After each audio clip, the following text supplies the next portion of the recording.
ರಾಯರು ತಮ್ಮ ಪಾದದಲ್ಲಿ ಭಕ್ತಿ ಮಾಡುವ ಭಕ್ತರಿಗೆ ಯಾವುದು ಅನಿವಾರ್ಯವೋ ಯಾವುದು ಅವಶ್ಯಕವೋ ಅದನ್ನೆಲ್ಲವನ್ನೂ ಕೂಡ ತಾವು ಕೊಟ್ಟು ಸಲಹುತ್ತಾರೆ.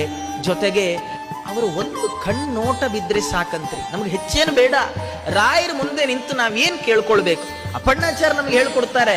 ಅವರು ಹೇಳ್ತಾರೆ, ರಾಯರ ಮುಂದೆ ನೀವು ನಿಲ್ತೀರಲ್ಲ, ರಾಯರ ಮುಂದೆ ನಿಂತಾಗ ಅವರನ್ನು ಕೇಳಿ, ಸ್ವಾಮಿ ನಂಗೆ ಒಳ್ಳೆ ಮನೆ ಬೇಕು, ಒಳ್ಳೆ ಕೆಲಸ ಬೇಕು, ಒಳ್ಳೆ ಸಂಬಳ ಬೇಕು, ಒಳ್ಳೆ ಉದ್ಯೋಗ, ಮತ್ತೊಂದು ಬೇಕು, ಮಗದೊಂದು, ಅದೆಲ್ಲ ಕೇಳಬೇಡ್ರಿ.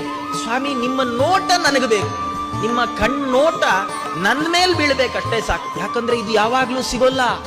ನಾವು ರಾಯರನ್ನು ಯಾವಾಗ ಬೇಕಾದ್ರೆ ನೋಡ್ಬೋದು, ಆದ್ರೆ ರಾಯರು ನಮ್ಮನ್ನು ಯಾವಾಗ್ಲೂ ನೋಡಲ್ಲ. ಯಾಕೆಂದ್ರೆ ಅವರು ದೇವರನ್ನು ನೋಡ್ತಾರೆ.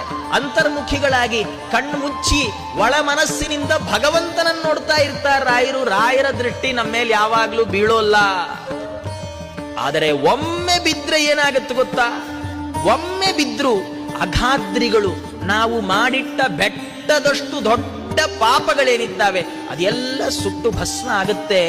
ಆದ್ರೆ ರಾಯರ ಕಣ್ಣೋಟ ಅನ್ನುವ ವಜ್ರಾಯುಧ ಪಾಪ ಅನ್ನುವ ಬೆಟ್ಟವನ್ನೇ ಸೀಳಿಬಿಡುತ್ತೆ. ಬರೀ ರೆಕ್ಕೆ ಕಡಿಯಲ್ಲ, ಬೆಟ್ಟನೇ ಕಡಿದು ಹಾಕತ್ತೆ.